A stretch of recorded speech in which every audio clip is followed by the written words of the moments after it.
ఈ రోజు ట్రేడ్ ఎలా చేయబోతున్నానో చెప్తానండి. ముందుగా ప్రీవియస్ డే అనేది ఏమైందో తెలుసుకుందాం. ప్రీవియస్ డే అనేది ఫ్లాట్ ఓపెనింగ్ అనేది అయ్యిందండి. అయ్యి మార్కెట్ అనేది కంటిన్యూస్ గా పైకి అనేది వెళ్ళింది. ఎందుకంటే ఇక్కడున్న సెల్లర్స్ ని అలాగే ఇక్కడున్న సెల్లర్స్ స్టాప్ లాసెస్ అనేవి హిట్ అవుతున్నాయి కాబట్టి మార్కెట్ అనేది పైకి అనేది వెళ్ళింది. ఇక్కడ పైకి వెళ్ళిన తర్వాత మార్కెట్ అనేది చాలా సేపు కన్సల్టేషన్ అనేది చేసింది. చేయడం వల్ల ఇక్కడ బయ్యర్స్ వచ్చుంటారు, సెల్లర్స్ అనే వాళ్ళు వచ్చుంటారు. అలాగే ఇక్కడున్న బయ్యర్స్ ని మనం టార్గెట్ అనేది చేయలేమండి. ఎందుకంటే వీళ్ళు క్లోజింగ్ ప్రైస్ వరకు ఉంటే వాళ్ళకి మంచి ప్రాఫిట్ అనేది ఉంటుంది. కాబట్టి ఈ జోన్ లో ఉన్న బయ్యర్స్ లేదా సెల్లర్స్ ని మనం టార్గెట్ అనేది చేయాలి. ఒకవేళ ఫ్లాట్ ఓపెన్ అయితే మార్కెట్ లో మనం బయింగ్ సైడ్ అనేది ట్రేడ్ అనేది తీసుకుందామండి. ఎందుకంటే ఇక్కడ సెల్లర్స్ ఉన్నారు, ఇలా స్టాప్ లాసెస్ అనేది హిట్ అవుతాయి. అలాగే ఇక్కడ మార్కెట్ అనేది అప్ ట్రెండ్ లో ఉంది, ఆల్ టైమ్ హై లో ఉంది కాబట్టి. అలాగే గ్యాప్ డౌన్ కేసులో మనము ఈ లెవెల్ అనేది చాలా ఇంపార్టెంట్ అండి. లెవెల్ కిందకి వచ్చింది అనుకోండి మార్కెట్ అనేది సెల్లింగ్ సైడ్ అనేది ట్రేడ్ అనేది తీసుకుందాము. ఎందుకంటే ఇక్కడ ఎంతో కొంతమంది బయ్యర్స్ అనే వాళ్ళు గిట్టం వచ్చి ఉంటారు. ఈ బయ్యర్స్ స్టాప్ లాసెస్ దీనికి మార్కెట్ అనేది కిందకి అనేది రావచ్చు. అలాగే గ్యాప్ అప్ కేసులో మనం బయింగ్ సైడ్ అనేది ట్రేడ్ అనేది తీసుకుందామండి. ఎందుకంటే ఇక్కడ ఎంతో కొంతమంది సెల్లర్స్ అనే వాళ్ళు ఉంటారు, వాళ్ళకు స్టాప్ లాసెస్ అనేది హిట్ అవుతాయి కాబట్టి మార్కెట్ అనేది కంటిన్యూస్ గా పైకి వెళ్ళే అవకాశం అనేది ఉంది. ఇక్కడ ఈ లెవెల్స్ అనేటివి చాలా ఇంపార్టెంట్ అండి. ఈ లెవెల్స్ అనేటివి ప్రతిరోజు నేను బ్యాంక్ నిఫ్టీలో డ్రా చేసి టెలిగ్రామ్ ఛానల్లో పోస్ట్ అనేది చేస్తూ ఉంటాను. ఇంకా ఎవరైనా జాయిన్ కాకపోతే వెళ్ళి జాయిన్ అనేది అవ్వండి. వెయిట్ చేద్దాం, మార్కెట్ అనేది స్టార్ట్ కాబోతుంది. ఇక్కడ చూడండి మార్కెట్ అనేది ఓపెన్ అయిందండి. స్లైడ్ గ్యాప్ అప్ అనేది ఓపెన్ అయింది. రెడ్ కలర్ క్యాండిల్ అనేది ఫామ్ అయిందండి. అలాగే ఈ లెవెల్ ని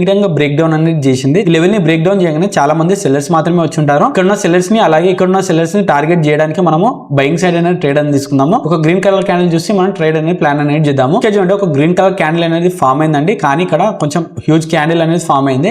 ఇక్కడ మనం ఎంట్రీ అనేది ప్లాన్ అనేది చేయొచ్చు. ఇక్కడ మనం 50 పాయింట్స్ అనేది మన స్టాప్ లాస్ అనేది ఉంటుంది. కానీ ఇక్కడ మార్కెట్ అనేది కొంచెం రిట్రేస్మెంట్ అనేది అవ్వచ్చు. ఎందుకంటే ఈ క్యాండిల్ ని చూసి ఇక్కడ చాలా మంది బయ్యర్స్ మాత్రమే వస్తారు కాబట్టి మనము కొంచెం కిందికి అనేది స్టాప్ లాస్ అనేది పెట్టుకుందాము. 140 పాయింట్స్ అనేది మనం టార్గెట్ అనేది పెట్టుకుందాము. ఇక్కడ మనం టార్గెట్ లేదా స్టాప్ లాస్ ఇవ్వడానికి ట్రై చేద్దాం. ఇక్కడ చూడండి మార్కెట్ అనేది డే హై ని బ్రేక్అవుట్ అనేది చేసిందండి. ఇక్కడ మళ్ళీ మార్కెట్ కిందికి వచ్చే అవకాశం అనేది ఉంది. ఇక్కడ వెయిట్ చేద్దాం, మనం టార్గెట్ లేదా స్టాప్ లాస్ ఇవ్వడానికి ట్రై చేద్దాం. ఇక్కడ చూడండి నా టార్గెట్ అనేది హిట్ అయిందండి. ఇక్కడ ఓన్లీ మనం సెల్లర్స్ ని మాత్రమే టార్గెట్ అనేది చేసామండి. ఇంట్రాడే లో సెల్లర్స్ ని టార్గెట్ చేసాము, అలాగే ప్రీవియస్ డే ఉన్న సెల్లర్స్ ని టార్గెట్ అనేది చేసాము. ఇక్కడ మన టార్గెట్ అనేది హిట్ అయింది. ఇలాంటి చార్ట్ ట్రేడింగ్ కాన్సెప్ట్స్ గురించి లైక్ చేసి సబ్స్క్రైబ్ చేయండి.